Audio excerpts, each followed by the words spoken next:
erhältlich im ganzen Stadion mit folgenden Themen. Wir stellen Clemens Walch vor, die Teufelsgesellenreihe geht weiter. Dann gucken wir mal in die Gästekabine. Ja, nach der 0-1-Schlappe gegen Pauli im Derby ist einiges auszuarbeiten. Wir schauen natürlich auch auf die Teufelswache der Kitzbühel des ersten Semesters. Also viele gute Themen und jede Menge Infos. Und mit dem FCK im Stadionmagazin den Teufelswache.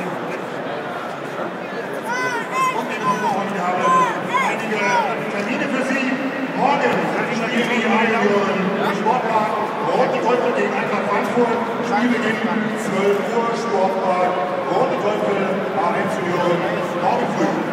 Am Samstag, 5.3. ebenfalls im Sportpark FCK gegen FC Bayern München, B Junioren.